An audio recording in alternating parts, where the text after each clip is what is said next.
Membuat SPDP terhadap 12 orang ini adalah salah satu bentuk untuk ingin menteror sedikit agar supaya kalian menjadi kendor, agar supaya kalian menghentikan investigasi Anda terhadap ijazah Pak Jokowi. Oleh karena itu, apa yang terjadi terhadap 12 orang ini jangan membuat kalian yang hadir di sini, teman-teman media, YouTuber, para podcaster itu menjadi takut lagi memberitakan tentang ijazah. Siapapun yang bermain di dalam kasus ini, baik oknum aparat ataupun oknum-oknum yang berada di belakang Jokowi, akan saya hadapi sampai titik darah penghabisan.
Assalamualaikum warahmatullahi wabarakatuh. Merdeka! Merdeka! Merdeka! Aku mau lihat dulu ya.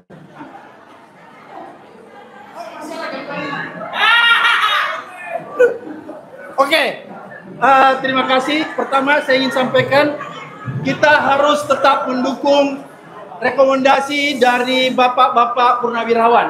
Ya. Itu jangan sampai dilupakan. Yang pertama. Kemudian yang kedua, saya ini cuma bagian terkecil dari 12 orang para pejuang. Saya tidak akan mengklaim diri saya pejuang, saya rakyat biasa. Biarkanlah teman-teman yang sudah terdahulu, ya, sudah lama melakukan penyelidikan, sudah lama melakukan investigasi terhadap ijazah Pak Jokowi. Ini yang harus kita dukung penuh, ya. Kita harus dukung sampai kapanpun juga. Kalaupun ada tawaran, misalnya siapa yang harus dipenjara, kita yang harus maju. Mari, saya yang akan dipenjara, bebaskan 11 orang ini. Benar ya? Oleh karena itu, sekali lagi saya ingin katakan bahwa apa yang dilakukan oleh pihak kepolisian, dalam hal ini Polda Metro Jaya, membuat SPDP terhadap 12 orang ini adalah salah satu bentuk, ya, untuk ingin menteror sedikit agar supaya kalian menjadi kendor, agar supaya kalian menghentikan investigasi Anda terhadap ijazah Pak Jokowi. Oleh karena itu saya ingin sampaikan kepada kita semua yang ada di ruangan ini, kita tidak usah terlalu pusing dengan SPDP 12 orang yang terlapor itu. Anggap biasa-biasa saja, ya. Karena kalau Anda pikirkan SPDP itu, saya khawatir nanti kekuatan perjuangan Anda itu akan berkurang, ya. Oleh karena itu sekali lagi bahwa SPDP itu hanya bagian terkecil, ya. Bagian proses yang akan kita lalui. Dan yang terpenting bahwa semangat perjuangan kita untuk terus melakukan investigasi itu tidak pernah berhenti. Yang pertama. Kedua, yang ketiga, menurut saya bahwa pelaporan atau katakanlah laporan yang diajukan oleh para relawan dan plus Pak Jokowi yang diajukan ke Polda Metro Jaya ini adalah bagian dari bentuk ingin membungkam, ya, daya kritis kita, kebebasan berpendapat kita, kebebasan berekspresi kita. Oleh karena itu, apa yang terjadi terhadap 12 orang ini jangan membuat kalian yang hadir di sini, teman-teman media, YouTuber, para podcaster itu menjadi takut lagi memberitakan tentang ijazah. Ya. Karena saya khawatir dengan dimasukkannya nama saya, ya, ini sebagai bentuk bahwa lihat nih, Abraham Samad saja kita masukkan, apalagi Anda ini mau diteror. Oleh karena itu, jangan takut ya dengan dimasukkan nama saya, Anda tiba-tiba menjadi tidak berani lagi, ya, melakukan investigasi, melakukan pemberitaan lewat channel-channel YouTube Anda. Itu yang tidak boleh terjadi karena memang apa yang diinginkan adalah membungkam Anda untuk Anda menghentikan pemberitaan tentang ijazah Pak Jokowi itu. Oleh karena itu sekali lagi buat teman-teman media, YouTuber, podcaster, siapa nih? Si Michael Sinaga, Nurdi Noviansa, Ridho dan lain-lain sebagainya, dan teman-teman yang ada di sini, para YouTuber, para podcaster dan media, sekali lagi saya minta bahwa dengan dimasukkannya nama para podcaster, jangan menjadi kendor kalian ya. Nggak usah, anggap biasa, anggap ini tidak ada apa-apanya ya. Kalaupun misalnya suatu ketika nanti ada yang terpeleset, ada yang jadi tersangka, itu biasa saja. Ini apa tuh resiko bagi perjuangan kita. Pak Roy Suryo sudah pernah dipenjara. Saya pikir apa yang dialami sekarang ini bagian yang sangat kecil dalam kehidupannya. Saya pun juga sudah pernah mengalami kriminalisasi. Jadi sekali lagi ini tidak membuat kendor saya. Tapi yang terpenting saya ingin katakan bahwa siapapun yang bermain di dalam kasus ini, baik oknum aparat ataupun oknum-oknum yang berada di belakang Jokowi, akan saya hadapi sampai titik darah penghabisan. Sekali lagi, siapapun orang yang berada di belakang kasus ini yang ingin mengkriminalisasi 12 orang ini akan saya hadapi sampai titik darah penghabisan. Allahu Akbar. Allahu Akbar. Terima kasih. Wabillahi taufiq wal hidayah. Wassalamualaikum warahmatullahi wabarakatuh.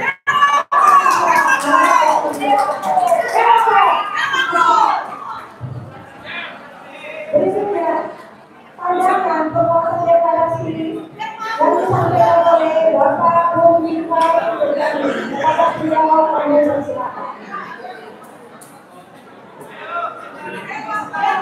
Bapak berbicara dengan ini. Tolong disilakan.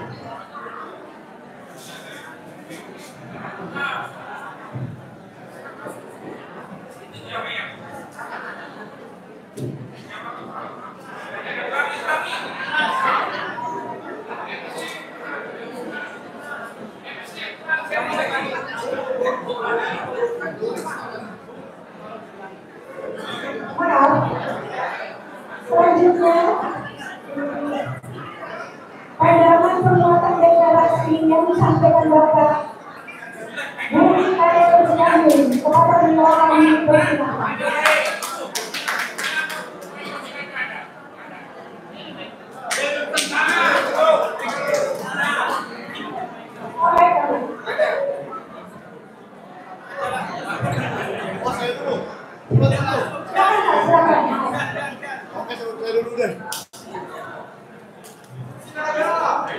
Ini kurang tinggi dikit nih. Sorry, kurang tinggi dikit. Dah.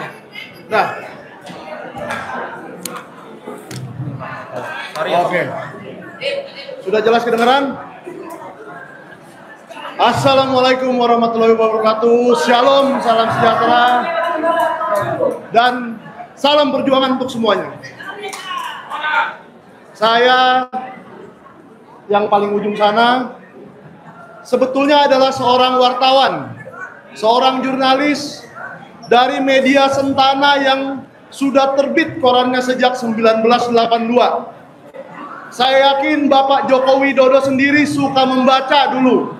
Saya punya buktinya bahwa Pak Joko Widodo suka membaca, dan saya yakin para tokoh-tokoh di negara ini sudah tahu. Karena kami sudah eksis sejak krisis HKBP di 1992, peristiwa Kuda Tuli 1996, reformasi 1998, dan sekarang sepertinya kami eksis lagi di reformasi jilid 2 secara damai. Ya Pak Narko, kita tidak ingin peristiwa reformasi jilid 2 ini seperti 98 lagi. Jadi kita semua menyuarakan secara damai. Betul kawan-kawan? Nah, yang saya ingin tekankan di sini, kami merasa apa yang dilakukan Polri, apalagi Polda Metro Jaya, ini banyak sekali yang tidak sesuai dengan presisi, profesionalisme, transparansi, dan seterusnya itu. Karena pertama, saya sangat kecewa bahwa Polri, khususnya Polda Metro Jaya juga, pertama dia tidak menginvestigasi secara menyeluruh.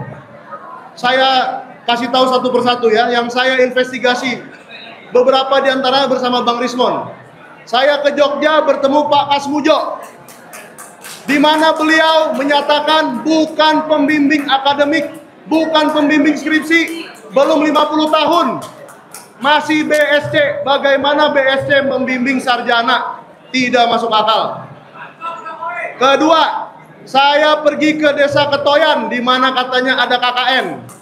Pak Joko Widodo yang katanya lampu petromak jatuh, tetapi main gitar listrik. Tidak masuk akal.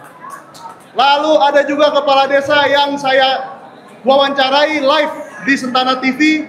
Dia nyatakan KKN Jokowi 83. Saya bilang 85. Dia koreksi lagi 83. Lalu Pak Jokowi besoknya mengkoreksi lagi 85. Dan lagi-lagi didatangi Kompas, dia bilang akhirnya jadi 85. Yang benar dong, Pak Bareskrim Polri, Pak Juhandani, dan Polda Metro Jaya, tanya lagi, sekali lagi.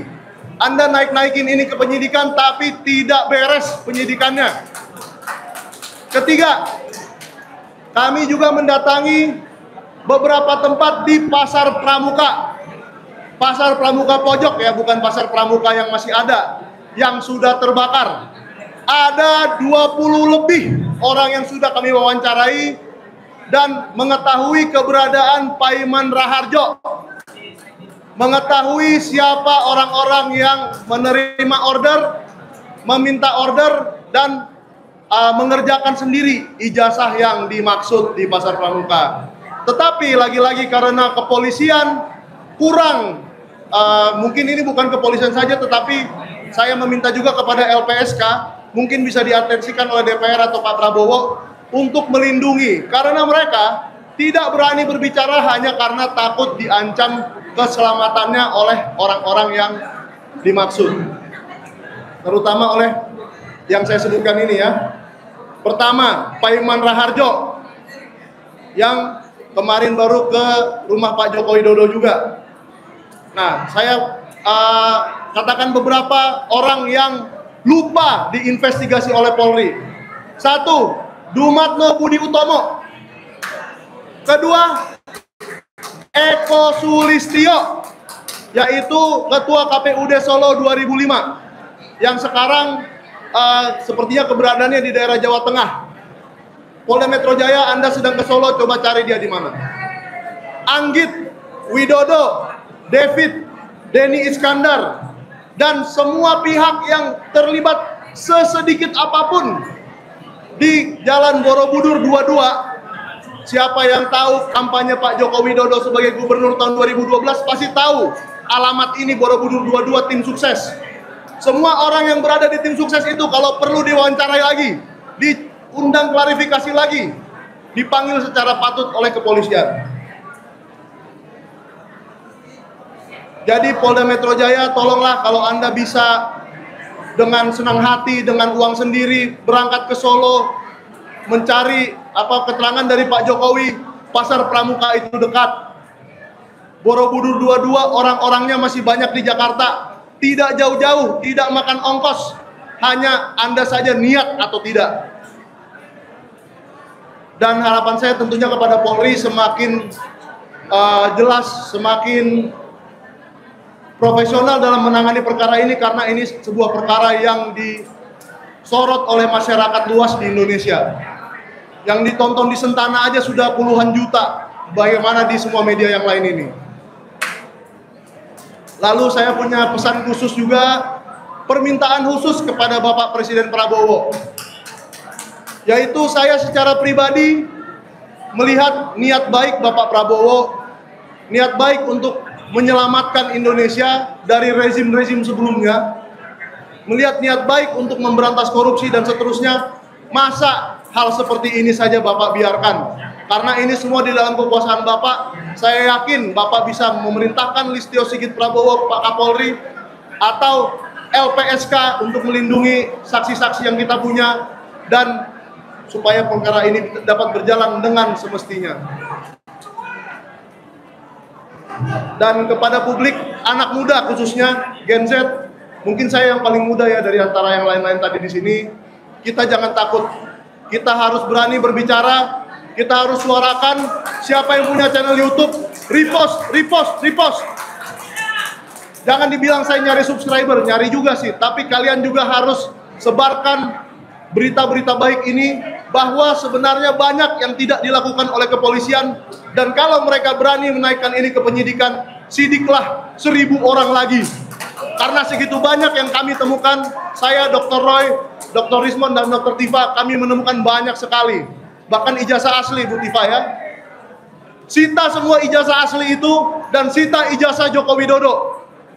Baru perkara ini akan clear. Terima kasih kepada semuanya, dan kita tetap berharap kepada Bapak Presiden Prabowo Subianto. Terima kasih. Waalaikumsalam warahmatullahi wabarakatuh. Shalom. Merdeka! Merdeka! Merdeka!